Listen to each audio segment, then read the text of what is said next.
जय बद्री विशाल दोस्तों, अभी हम लोग ऋषिकेश से निकल चुके हैं और आज मैं आपको पूरा बद्रीनाथ धाम तक का जो है गाइड करूंगा रास्तों का हाल, क्योंकि मानसून का दौर बीता है, नवरात्रि चल रही है।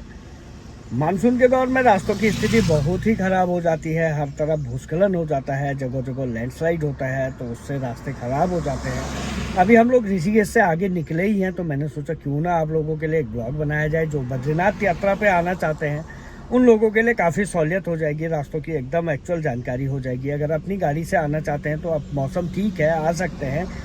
और वेदर फोरकास्ट देख लें, क्योंकि अगर बारिश होती है तो थोड़ा सा दिक्कत कहीं ना कहीं हो जाती है। लेकिन सबसे ज़रूरी जो है, अगर इस समय पे बाबा केदार और बद्रीनाथ की यात्रा पे अगर आप लोग आ रहे हैं तो गर्म कपड़े बहुत ही ज़रूरी है इस समय पे, क्योंकि दोनों धामों में टेम्परेचर अप डाउन हो चुका है, सर्द का मौसम आ चुका है। भले अभी ऋषिकेश में गर्मी है, देहरादून से मैं निकला हूँ, टी शर्ट है, लेकिन मैंने जैकेट पीछे रखी है, क्योंकि मुझे जैसे ही चमोली पहुँचूंगा तो वहाँ पे मुझे जैकेट पहननी पड़ेगी। हल्का हल्का जो जैकेट होता है वो पहनना पड़ेगा, क्योंकि वहाँ से मौसम एकदम सर्द हो जाता है। जैसे हम जून जुलाई में जाते हैं तो बिना एसी के नहीं जा पाते हैं, लेकिन आज मैं देख रहा हूँ कि हम लोग को एसी की ज़रूरत नहीं पड़ रही है। ऐसे में बद्रीनाथ तक जो भी रास्ते हैं जो मानसून के दौर में टूट गए थे, हालांकि उन्हें सुधार दिया गया है। अभी बीते दिनों जो पितृपक्ष चल रहा था, पितृपक्ष में बद्री केदार वाले जो यात्री होते हैं वो बहुत ज़्यादा होती है। अब सड़कें थोड़ी सी खाली हैं, सड़कों पे इतना ट्रैफिक नहीं है। अगर आना है तो अब सबसे बेहतर समय चल रहा है। तो ऐसे में जो भी आना चाहते हैं ब्लॉग देखें, जानकारी लें, दर्शनों के लिए आना है तो आएँ, लेकिन गर्म कपड़े अपने साथ जरूर लाएँ। चलिए इसके साथ ही आगे चलते हैं और करते हैं एक नए सफ़र की शुरुआत। जय बद्री विशाल दोस्तों, जय बाबा केदार। ऋषिकेश से निकलते ही सबसे पहले ब्यासी और ऋषिकेश के बीच जो ये हम लोग इसे फ्लाईओवर ही टाइप ही कहते हैं, लेकिन है ये पुल बहुत ही अच्छा ये बनाया गया है। अगर इसी तरह का पूरे चारधाम यात्रा मार्ग पर बनाया जाए तो शायद जो मानसून के दौर में जो पहाड़ टूटते हैं, जो सड़क टूटती है, पहाड़ टूटकर सड़क पे आती है, वो हादसे कम हो। ये बहुत ही बेहतर बना है। ऑल वेदर रोड में जो चारधाम यात्रा मार्ग है, पूरे यात्रा मार्ग में सबसे बेहतर बना है ये 82 से और ऋषिकेश के बीच का है, सबसे बेहतर है। और अब मानसून का दौर जब ख़त्म हुआ तो सड़कें एकदम बिल्कुल बढ़िया हो गई है, ब्लैक टॉप सड़कें हैं, हर तरफ कहीं भी अब परेशानी नहीं रह गई है। कुछ जगहों पे अभी भी जाम जैसी स्थिति है, लेकिन ज़्यादातर सड़कें पूरी तरह से आप एकदम चकाचक दिखेंगी आपको। यात्रा मार्ग बहुत आसानी से आप आ सकते हैं। अब ठंड सर्दियों का मौसम आने लगा है, 1 महीना यात्रा को ठीक शेष रह गया है, ठीक 1 महीना। 17 नवंबर को बद्रीनाथ धाम के जब कपाट बंद होंगे तो उसके साथ चारधाम यात्रा बंद हो जाएगी, क्योंकि सबसे आखिरी में बद्री विशाल के कपाट बंद होते हैं। केदारनाथ, गंगोत्री, यमुनोत्री तीनों धाम के 2 और 3 को बंद हो जाएंगे और उसके बाद सिर्फ बद्री विशाल के कपाट 17 नवंबर तक खुले रहेंगे। और ये देखिए 82 से आगे निकलते हैं तो किस तरह का रास्ता इस समय देखने को मिल रहा है। बारिश नहीं है, रास्ता एकदम बढ़िया खुला हुआ रास्ता है, ब्लैक टॉप है, रास्ते साफ़ हो चुके हैं। ज़्यादातर रास्तों को पूरी तरह से अब बहुत बेहतर कर दिया गया है, क्योंकि मानसून में हर तरफ कहीं मलबा आ जाता है, कहीं पत्थर आ जाता है, कहीं कुछ आ जाता है, तो उन सब से अब बेहतर रास्ते हो चुके हैं। ये मार्ग जो है ऋषिकेश से बद्रीनाथ केदारनाथ जाता है, गंगोत्री यमुनोत्री का ऋषिकेश से अलग हो जाता है। और जो बद्री केदार, पंच बद्री, पंच केदार, रुद्रनाथ, तुंगनाथ, जहाँ भी आपको जाना है तो ये रास्ता चलता है।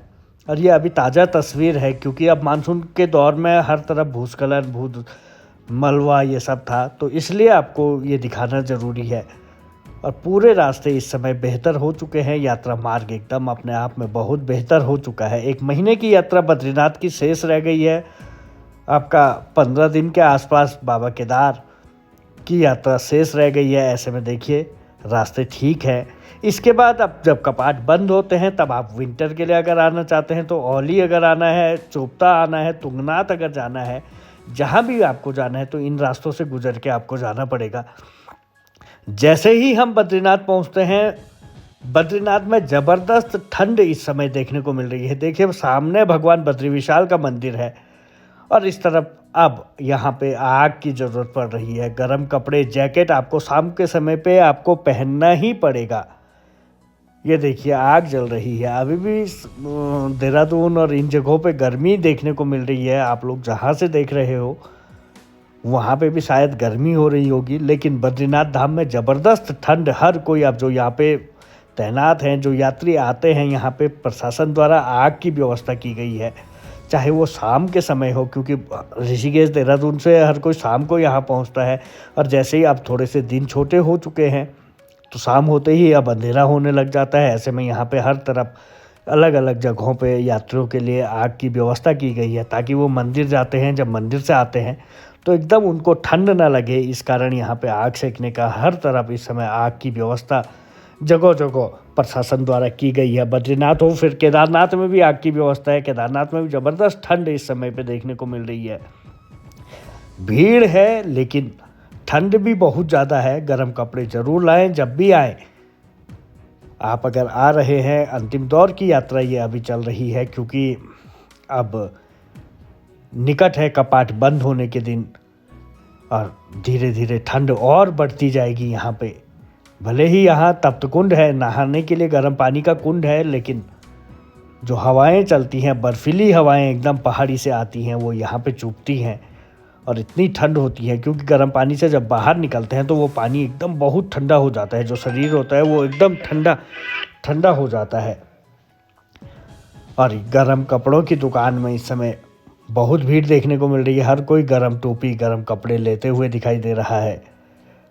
सुबह से ही बद्रीनाथ धाम में सुबह के समय जब तक धूप पूरी नहीं आ जाती है तब तक बहुत ज़्यादा ठंड होती है। भीड़, पहले इतनी भीड़ यात्रा काल में रहती थी, लेकिन अब डाउन सीजन में भी, जो इस समय का सीजन चल रहा है, उसमें भी भीड़ बहुत ज़्यादा है। चोटियाँ जो हैं वो बर्फ़ से ढकनी शुरू हो गई हैं।